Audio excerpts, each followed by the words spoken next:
Ahí está. Ujú. Toma uno. Bueno, Graciela, quería primero preguntarte cuáles pueden ser las causas de esta violencia institucional. La violencia se genera de dos lugares, ¿no es cierto? Por un lado, el incremento de la delincuencia sin duda va generando un clima de tensión importante. Pero si la policía no está bien preparada para afrontar estos casos de delincuencia o de violencia o de manifestaciones violentas, por ejemplo, en el caso del fútbol, entonces se genera lo que se llama gatillo fácil. Es decir, que la policía se excede en el cumplimiento de la represión, que es necesaria. Sabemos que la represión forma parte de las responsabilidades del Estado. Reprimir los actos violentos, reprimir la delincuencia. Lo que pasa es que tiene que estar de acuerdo a normas, tiene que tener límites. Y cuando hablamos de gatillo fácil, lo que es importante también destacar es que el gatillo fácil no se ejerce contra cualquiera, se ejerce sobre determinados sectores de la población, que generalmente son jóvenes de sectores más vulnerables, que digamos que tienen como un estereotipo hasta físico y una vestimenta determinada. Entonces eso hace que la policía se concentre en estos jóvenes morenos, morochos, que se visten con la gorrita, el pantalón alto, o sea, determinados indicadores de que son delincuentes, cosa que no es así.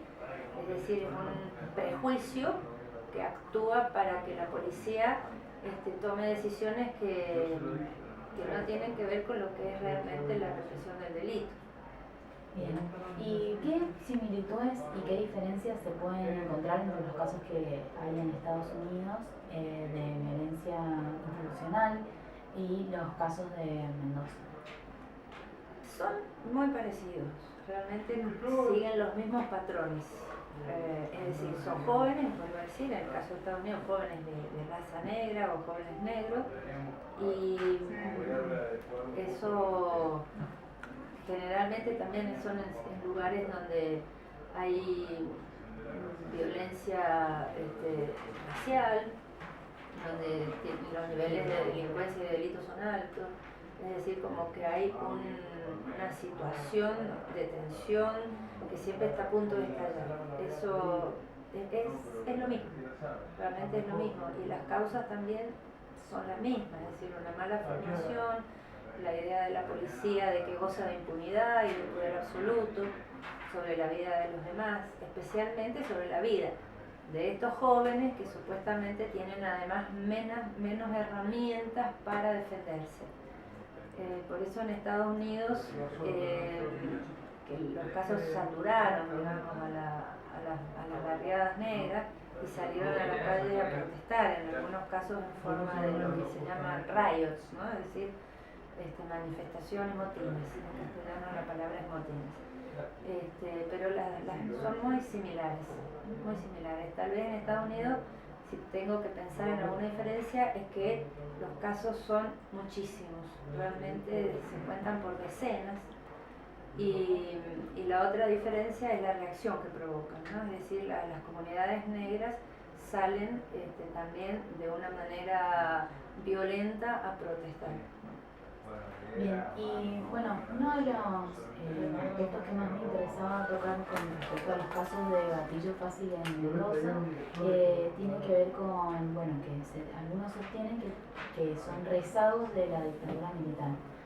¿Qué podrías decirme de esto y en comparación a los casos de Estados Unidos? Porque si acá, en teoría, son rezagos de la dictadura, ¿qué son en Estados Unidos? Yo creo que no son rezagos de la dictadura, al contrario, creo que la policía y las Fuerzas Armadas han tenido una formación desde hace muchísimas décadas, casi te diría desde su inicio como instituciones del Estado, donde realmente esta concepción de que están por encima de las leyes me parece que ha sido algo común. Por algo hemos tenido dictaduras. O sea, yo creo que es al revés, la causa y el efecto es al revés. Yo pondría primero la formación de las Fuerzas Armadas y de las fuerzas policiales y después pondría las dictaduras como una consecuencia, porque cuando en el 76 se da el golpe militar, las Fuerzas Armadas ya existían y ya estaban formadas, tanto las fuerzas militares como la policía, que salieron a matar y a hacer desaparecer personas, de a miles. Entonces la formación es anterior a la dictadura. Y creo que en democracia hemos avanzado mucho, mucho en la formación de nuestras Fuerzas Armadas, pero que todavía falta. También me parece que Mendoza es una de las provincias que tiene más número de gatillo fácil, de casos de muerte por gatillo fácil, y esto es algo que debería alertarnos, ¿no? Para tomar esto como una cuestión fundamental a la hora de pensar planes de seguridad. Lo que pasa que generalmente cuando hablamos de inseguridad hablamos de la contraparte, es decir, cuando un delincuente asalta o mata a alguien, pero no pensamos muchas veces que aún cuando sean delincuentes tienen derechos humanos y hay leyes que deben ser respetadas. Y en muchos casos simplemente por un prejuicio, como decía antes, son arrestados, se los tiene presos durante mucho tiempo, durante horas o incluso días, y después si no hay causa salen, pero mientras tanto probablemente han recibido malos tratos. Así que el tema del gatillo fácil creo que todavía no se ha instalado como un problema sentido por la sociedad en general.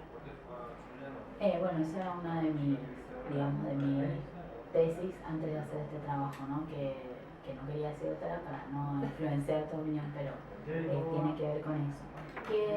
Te hago esta pregunta porque surgió, ¿no? de la charla. ¿Qué lugar entonces ocupa la política, el poder político, el poder judicial, cuando se tiene que juzgar a estos policías, ¿no? que cometen estos delitos ya una vez comprobados? Hay como una idea, me parece, acá estoy opinando, ¿no? Sin tener elementos concretos, pero yo creo que erróneamente se piensa que hay que defender la institución policial. Y defender la institución policial es seguir insistiendo en la inmunidad que tienen, ¿no es cierto?, los policías más allá de lo que puedan hacer. Es decir, los policías tienen que combatir la delincuencia no importa cómo, eso es lo que prevalece. Entonces, si un policía se excede en el ejercicio de esa función represiva, bueno, lo toleramos porque lo que nos importa es combatir la delincuencia. No importa si mueren inocentes por gatillo fácil, ¿no es cierto? Porque, nuevamente vuelvo a decir, son jóvenes, morenos, que no impacta tanto en la opinión pública si es, por ejemplo, una mujer blanca de clase media. Cuando muere alguien por un hecho delincuencial, una mujer blanca de clase media, impacta fuertemente en la sociedad. Y eso hace entonces que se genere todo un movimiento pidiendo más represión, más policía, y tiende entonces a disimularse esos otros homicidios que son tan graves, si tomamos en cuenta que son vidas humanas, son tan importantes una vida como la otra, pero muchas veces como sociedad la clase media es la que tiene más capacidad de interpelar a los medios masivos de comunicación, entonces tiene más capacidad de hacer llegar sus demandas. Y en cambio, muchas veces esos sectores que están invisibilizados, marginados, tienen muchas menos posibilidades. Esto explica, por ejemplo, por qué en Estados Unidos estas manifestaciones son violentas, porque no es la primera manifestación de protesta. Ha habido muchas otras pacíficas que no han sido escuchadas. Entonces, finalmente terminan saliendo de una manera explosiva. Bueno, muchas gracias. Bueno, muchas gracias, muy profesionales, chicos, todos. Los felicito. Ellos, que los No, y vos también.